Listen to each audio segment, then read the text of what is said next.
આજે આપણે 11 kV VCB panel જોઈશું.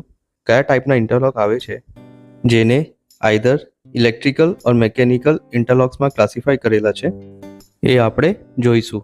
બ્રેકર જ્યારે સૌથી પહેલા આપણે સપ્લાય આપીએ અને શું કન્ડિશનમાં હોય તો સૌથી પહેલા એક હેલ્ધી કન્ડિશન છે કે આપણે બ્રેકર ઓફનો લેમ્પ જોવાનો હોય, સ્પ્રિંગ ચાર્જ હોવું જોઈએ, બ્રેકર કી તો ટેસ્ટ કી તો વાઇસ વર્સા સર્વિસ બેમાંથી એક પોઝિશનમાં હોવું જોઈએ. સર્કિટ બ્રેકર ઓન કરતી વખતે કયા ઇન્ટરલોક પિક્ચરમાં આવે છે એ આપણે જોઈશું, અને આઈડેન્ટિફાઈ કરવા માટે કે ઇન્ટરલોક નડે છે ઓર સર્કિટ બ્રેકરનો ઇન્ટરનલ ઇસ્યુ છે.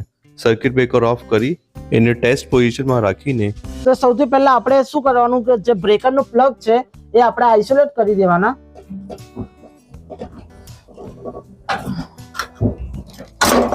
બ્રેકરનું પ્લગ આઇસોલેટ કરી દેશો એટલે તમારે બ્રેકરનું પ્લગ અહીં મૂક્યો, બ્રેકર આઇસોલેટ થઈ ગયું એટલે હવે શું સૌથી પહેલા આપણે બ્રેકર અહીંથી મેન્યુઅલી ઓન ઓફ કરી લેવાનું કે જો અહીંથી મેન્યુઅલી ઓન ઓફ થયું, મિકેનિકલ ઓન થઈ ગયું મતલબ કે મિકેનિકલ આપણે કોઈ પણ એ છે નથી. હવે આપણે શું આવ્યું ઇલેક્ટ્રિકલ. હવે ઇલેક્ટ્રિકલમાં કેટલી વસ્તુ આવે, આપણે 4 વસ્તુ આવે ઇલેક્ટ્રિકલમાં. એક ફ્યુઝ ઉડેલો હશે, બીજી કન્ડિશન કે સ્પ્રિંગ ચાર્જ ના હો, ત્રીજી કન્ડિશન કે બ્રેકર અધવચ્ચે હશે, ચોથી કન્ડિશન PRF ઓપન હશે આપણી, અને પાંચમી કન્ડિશન કે આપણી પાછળનું ઢાંકણું ખુલ્લું હોય તો.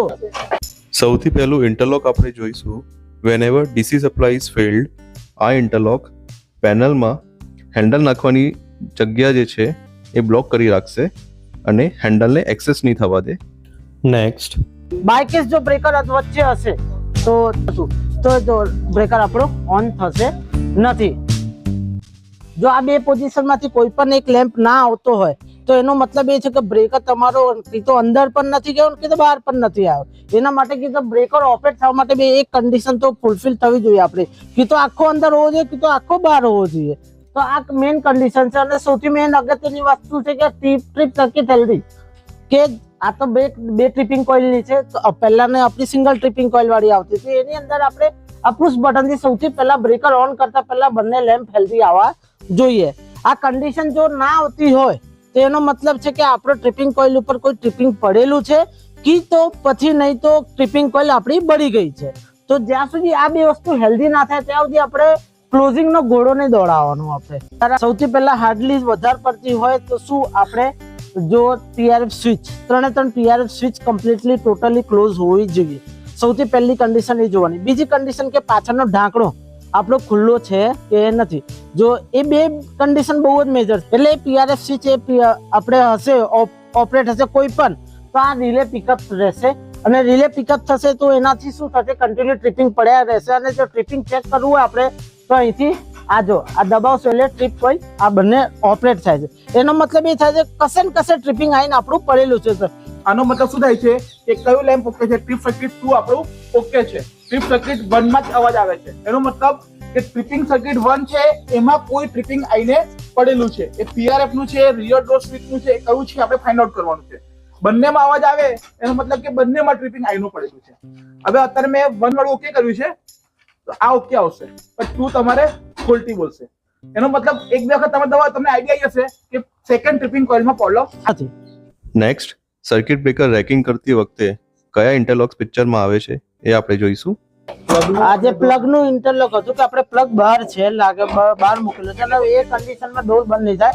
એ વસ્તુ કે આ જે વસ્તુ છે આ વસ્તુ આપણે અહીં એને ફાઉલ થાય છે. એને એ વસ્તુ આ જે બ્રેકેટ છે આપણે સી ક્લેમ્પ બ્રેકેટ છે એ આપણે એને બંધ કરવા દઈશું કે વસ્તુ એને નડી જશે. અને જ્યાં સુધી એની બે વસ્તુ ખાસ ધ્યાન રાખવાની કે પ્લગ લાગેલો હશે. નેક્સ્ટ, બ્રેકરને રેકઆઉટ કરતી વખતે કયા ઇન્ટરલોક્સ ઇમ્પોર્ટન્ટ રોલ પ્લે કરે છે એ આપણે જોઈશું. જેમાં સૌથી પહેલું છે સર્કિટ બ્રેકર ઓન હશે તો આ ઇન્ટરલોક પેનલમાં હેન્ડલ નાખવાની જગ્યા જે છે એ બ્લોક કરી રાખશે અને હેન્ડલને એક્સેસ નહીં થવા દે.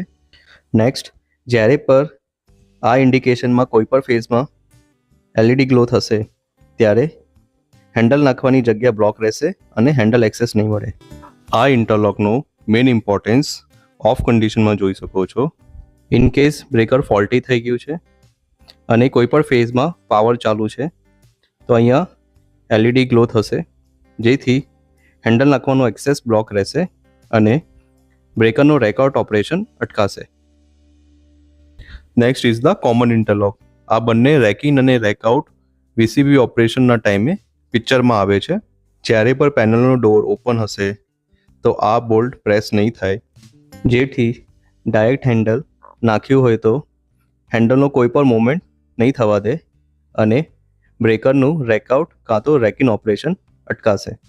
અને આની અંદર છે ને આ જે બોલ્ટ છે એની સાથે એક લોકિંગ પિન જેવી છે, એક ગિયર વચ્ચે આવી જાય.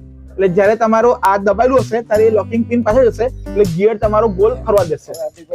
So for more upcoming videos, keep on like, subscribe and share.